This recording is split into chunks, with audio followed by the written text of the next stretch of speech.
අයිබෝන් කියලා සාදරෙන් අදරෙන් පිළිගන්නවා පොලිටිකල් SL YouTube නාලිකාවට. වීඩියෝ 3ක් ගෙනල්ලා තිනවා බලන්න ලෑස්ති වෙමු. channel එක subscribe කරන්න, bell icon click කරන්න, notification දාගන්න. වීඩියෝ බලද්දී like කරන්න, comment කරන්න, share කරන්න, WhatsApp කරන්න පුළුවන් චෙප් එක නවන ඕනම කෙනෙක්ට. අපි දෙන්න හදන්නේ එක ළඟ වීඩියෝ දෙකක් බලන්න ඕනේ.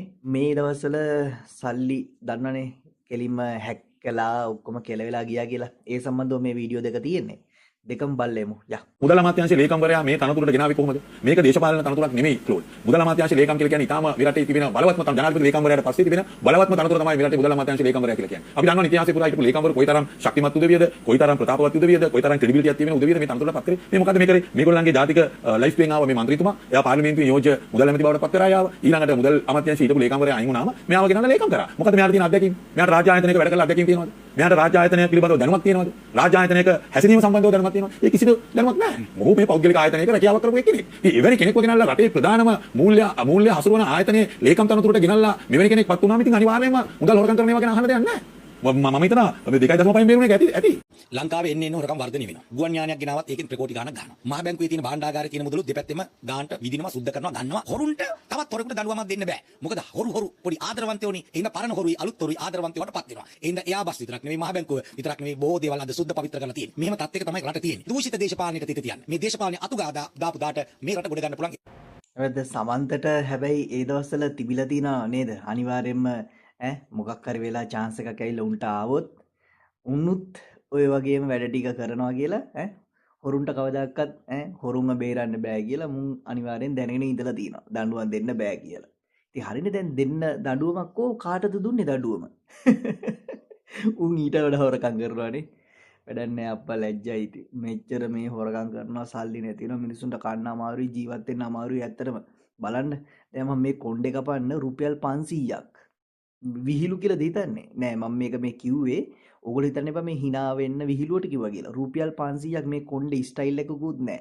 නිකම්ම අර මැෂින් එක ගත්ත ජරස් බරස් ගාලා ගෑවා රුපියල් 500ක්. කොහොමද ජීවත් වෙන්නේ ඇත්තට කොණ්ඩේ කපන්නේ කොහොමද? අපි ඒ දවස්වල ඉස්කෝලේ යන කාලේ මාසෙක කමාරට කොණ්ඩේ කපනවා. අද කපන්න පුළුවන් ද කොණ්ඩේ රුපියල් 500ක් දීලා. රැවුල පොඩ්ඩක් අත ගෑවනම් එහෙම තව රුපියල් 500ක් ගන්නවා. කෙලිම රුපියල් 1000යි. ඔන්න ජීවත් වෙන්න පුළුවන්ද සමාජයේ? දැන් අපි වීඩියෝ එක නාපු අවසාන එක බලන්න.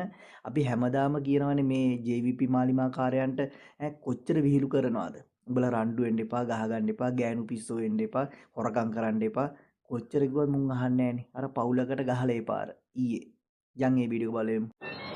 ඊයේ 25 වෙනි දින ගිරිපිටියාගම ක්‍රීඩාංගණයේ අවුරුද්දක් තිබ්බා. ඒකෙන් ඒකට සහභාගී මමයි බබයි නෑනයි. ඊට පස්සේ පොඩි එතන ගැටුමක් ඇති වුණා. මම එතනින් එන්නකොට ප්‍රාදේශීය සභාවේ වැඩ කරන මේ රොෂාන් අධිකාරී මොහොත් ගයන් අධිකාරී පුද්ගලයා මට පස්සෙන් පන්නලා බයිසිකලේ පිටිපස්සේ තියෙන එලකින් එල්ලලා ඇවිත් හරවල බයික් එක පෙරලන්න හැදුවා. ඊට පස්සේ මම බෙර්ලින් ගිහින් බයික් එකත් එක්ක මට වැරදි දුන්නා මේ කනට. ඊට පස්සේ යාගේ නෝනාත් ආවා චන්දිමා. ආයෙ තව ගිහින් දෙදෙනෙක් දෙපැත්තෙන් ඇවිල්ලා මේ අතට ඉතින් මම කෙලින්ම එහෙම මහත්තයාට කෝල් එකක් දීලා ගියා මේ පොලිසියට එන්ටර් දාන්න කියලා. මේ මහත්තයාත් ඊට පස්සේ එතනින් මාව බලන්න ඇවිල්ලා මේ ඇයි මේ නෝනට ගිහවි කියලා අහනකොට මේ පිරිසක් එකතු වෙලා ගයන් අධිකාරී එතන මේ ප්‍රාදේශීය සභාවේ වැඩ කරන පුද්ගලයනුයි මේ 10 දෙනෙක් විතර මේ මෙයාට දීලා තිබ්බා හෙල්මට් එකකිනුයි. මේ දැන් යාට ගොඩක් අමාරුයි මේක නත පැනලා බෑන්ඩේජ් කරලා තියෙන්නේ. දවස් 20ක් විතර එකම විදිහට අත තියාගෙන ඉන්න ඕන. මේ ඒ වුණාට මේ තාම මේ විපලෝකම මේ පොලිසියෙන් මේ කිසිම ක්‍රියාමාර්ගයක් අරගෙන නැහැ. මේ දෙන්නම හොස්පිටල් ඉන්නේ. කැකිරාවේ හොස්පිටල් එකෙන් දඹුල්ල ට්‍රාන්ස්ෆර් කරා. මේ කිසිම ක්‍රියාමාර්ගයක් සිදු වුණේ නැහැ අපිට. මේ ඊයේ පැමිණිල්ල දැම්මේ තාම මොකුත් නැහැ. ඒ සඳහා මේ දැන් තියෙන ආණ්ඩුවේ මොකක් හරි ක්‍රියාමාර්ගයක් අපිට මේ ලබා දෙන්න කියලා මේ ඉල්ලනවා.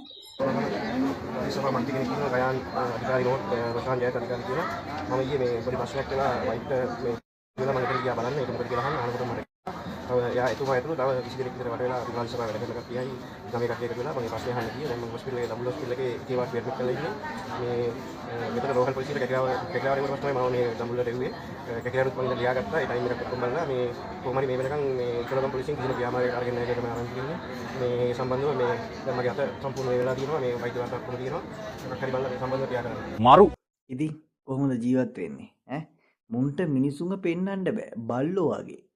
කොයි වෙලෙත් රණ්ඩු කොයි වෙලෙත් බුරා ගන්නවා කොයි වෙලෙත් හපා ගන්නවා එහෙම නැත්නම් අර ගෑනු පිස්සු වගේ දන්නවනේ බල්ලොත් එහෙමනේ බැල්ලි එක පේන්න බෑ දඟලනවා හපා ගන්නවා බුරා ගන්නවා ඔය වගේ අසික්කිත වැඩමයි මුන්ට තියෙන්නේ මුන්ට කොච්චර අපි කිව්වත් හදන්නත් බෑ සත්තුන් හදන්න බෑනේ කොහොමද බල්ලව හදන්න බෑ බැන්නට කොච්චර ඔය නිකන් වල්බල්ලෙට බෑනේ. උන්ව පොඩි කාලේ ඉඳන්ම හදන්න ඕනේ.